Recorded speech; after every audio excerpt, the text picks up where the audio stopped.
Well, the time is just gone 9:40 a.m. as we continue with this morning's broadcast. And what is absolutely amazing is how horribly this Zionist entity called Israel has been exposed. And this has happened from day one, from October the 7th. The narratives and the lies and all of that that has been debunked right until yesterday. And yesterday we heard about the death of Abu Shabab now. Uh, and I'd like to actually make reference to a tweet on X by Mohammed Shahada, who says, "Today marks the beginning of the collapse of Israel's gang model in Gaza.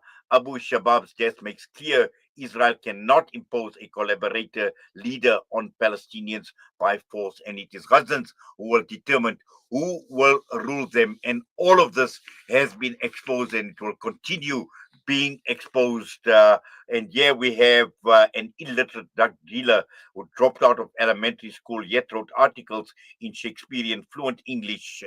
We are now joined to unpack all of this by none other than Moulana Ebrahim Moosa. Moulana, assalamu alaikum wa rahmatullahi wa barakatuh. Welcome and jazakallah khairan so much for your time. Wa alaikum salam wa rahmatullahi wa barakatuh, and thank you so much. Malana, this is just absolutely amazing. Whatever Israel tries to do, whatever the Zionist entity tries to do, their lies have been debunked. They have been horribly exposed. And yeah, again, with the killing of Abu Shabab, again, reiterating, reinforcing that the truth ultimately will surface.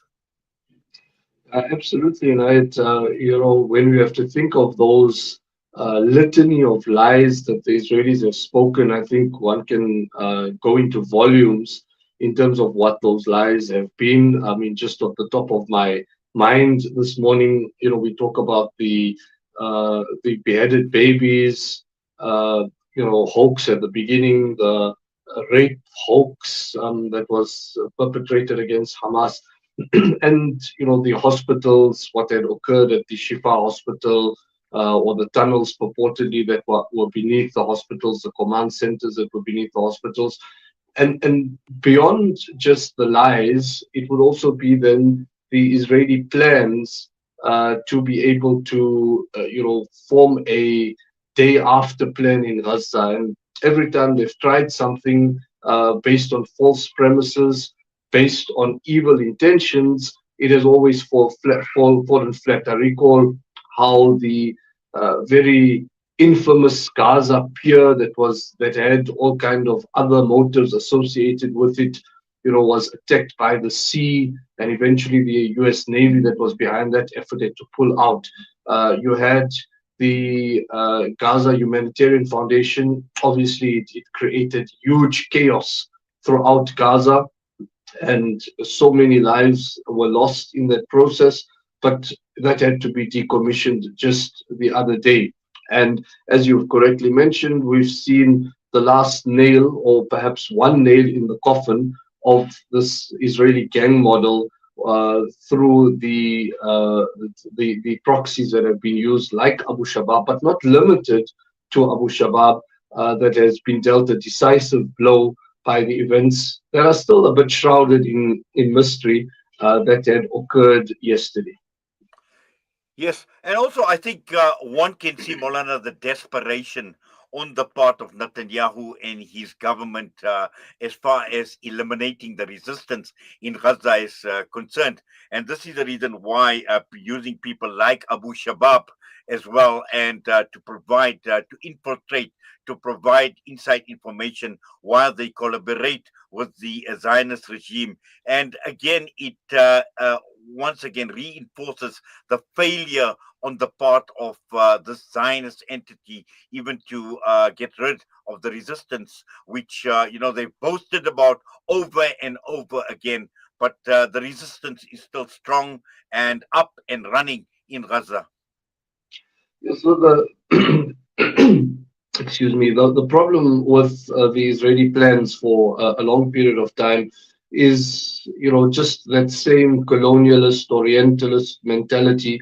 And this has been, obviously, their plans have been supported by the United States of America, by European countries, and by Arab Zionists such as the United Arab Emirates and the Saudi regime, who come with the same mindset to the table that we are able to control people, impose their own leadership on them, and they will just go with it. It will just work. When one comes with such a racist mentality to the table and totally ignores Palestinian agency, totally ignores Palestinian acumen and intelligence, these are bound to fail, more so in a population that is so fiercely independent and fiercely resistant as Gaza, and so fiercely educated as well.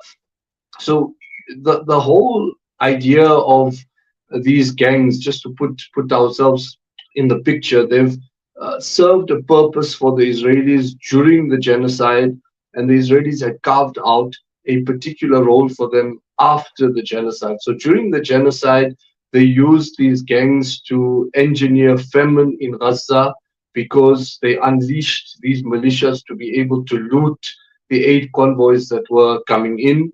They used them to engineer societal collapse.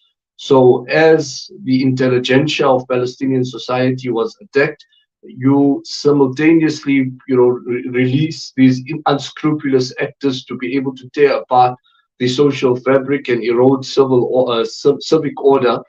And then obviously they would carry out operations on Israel's behalf. They would use them to go into the tunnels. They would use them to spy on the resistance, and obviously operate camps in Rafah. They played this role during the genocide, the active part of the genocide. And after the ceasefire came in effect, the Israelis used these gangs to try to instigate a civil war, create this narrative that the Palestinians are incapable of governing themselves, and they would need external protection, and then that would give wind to this notion that international protection forces, as under Trump's plan, need to come into Gaza.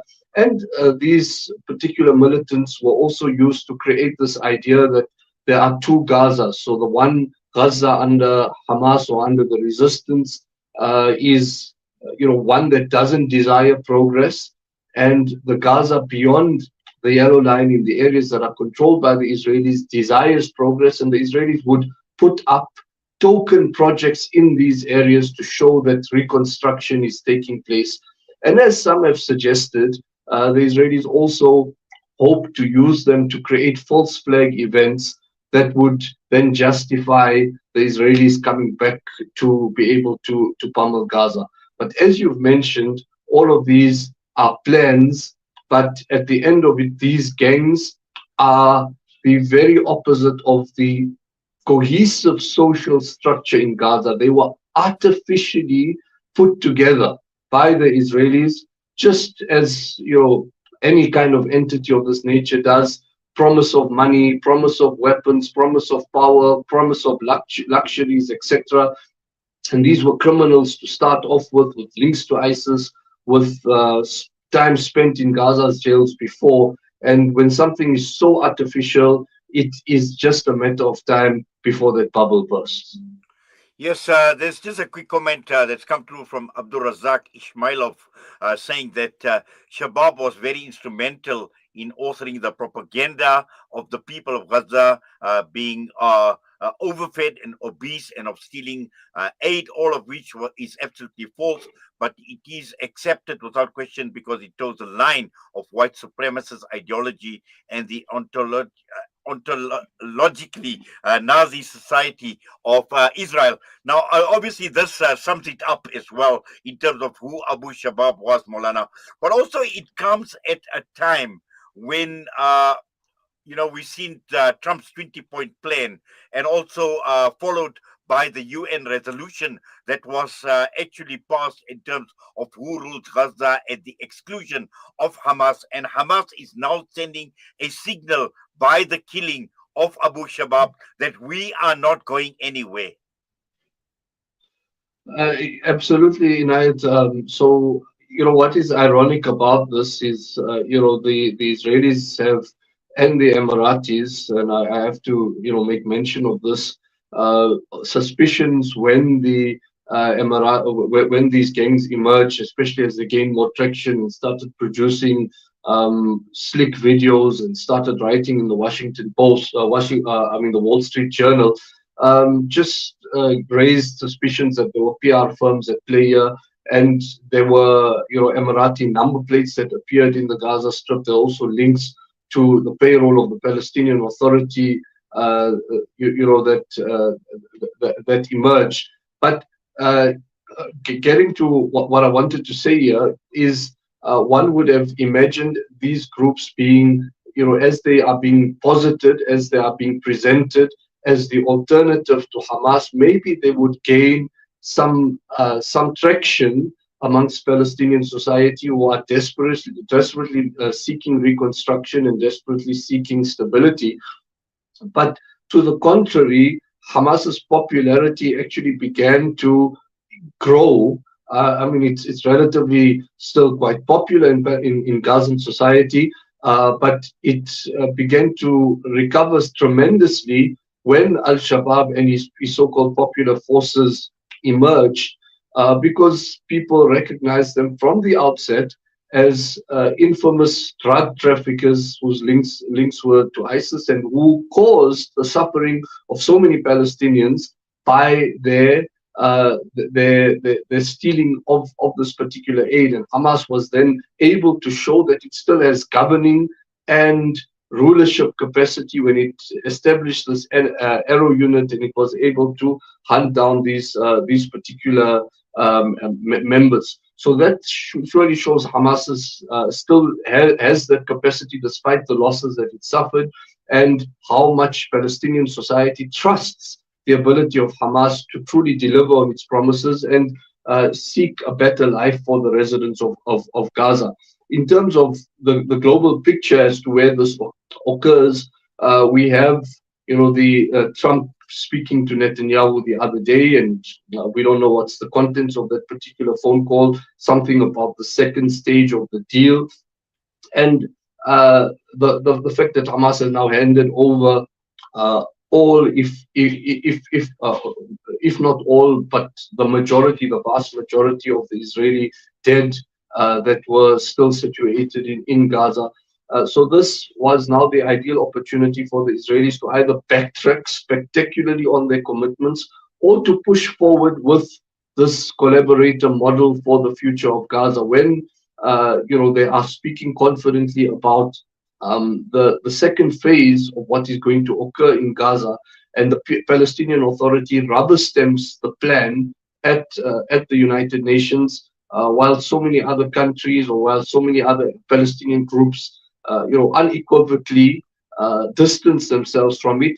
It perhaps suggests that the Palestinian Authority were then confident that they have the parties on the ground to be able to move ahead, and that would definitely fall in the likes of militias like these, in collaboration with the Israelis. So this is now sending a very clear message to these collaborators. It's sending a message not only from Hamas, but it's sending a message from Palestinian society. How Palestinian society celebrated this shows that Palestinian society are not happy with this, and this is definitely going to take these kind of plans, 10 steps back, and just going to keep matters in a state of imbroglio, or keep matters in a kind of stalemate, for the Israelis and the Americans to move forward with this plan of Trump colonial control of Gaza. And there's also a cautionary note here that I think is going to make it very difficult for these groups to be able to continue, is how the Israelis have basically let go of Abu Shabab. Immediately after he died, they tried to bury information, apparently, that he was treated in an Israeli hospital. So washing the hands of him, they've tried to show that, they openly now describe him, Israeli media, as a drug dealer and as a warlord, despite a few days earlier presenting him as, this famed leader who is going to bring progress to the Palestinians, and they lavished him with praise and gave him so many platforms. This is such a cautionary tale to all of those who follow or are in the same boots like Abu Shabab, that the Israelis will very easily wash their hands of you. They only used you and they abused you, and they'll do this with anybody else who's willing to pay the price. But very quickly move on from you, and this is going to be then just decrease the appetite of anybody within Palestinian society who is even corrupted to try and deal with this. And I think I can broaden that out to say that this is also a cautionary tale for all of those who opened up air corridors for the Israelis, land corridors for the Israelis in the neighboring Arab states during this war. This very much is the fate that they should consider for themselves when collaborating with the Israelis. Yes, Moulana. In fact, just to sum it up, and this obviously sends a very, very strong message, a very powerful message to the rest of the world, and also those that are collaborating in the Arab Zionists that you speak about. That at the end of the day, there will be no Gaza without Hamas, and Hamas will continue remaining relevant, irrespective of what the attempts are or what the greater agenda is. Moulana, Jazakallah khairan so much for that and for your time with us this morning right here on Salam Media. We wish you all the best. Have a great Jummah. Assalamu alaikum wa rahmatullahi wa barakatuh. Alaikum salam wa rahmatullahi wa barakatuh. Moulana Ebrahim Moosa, Palestine Information Network, against the killing of Abu Shabab. And we see many comments have come through. Jazakallah Abdul Razak Ismailov for those comments. Next up, we're joined by Moulana Shakir Baker.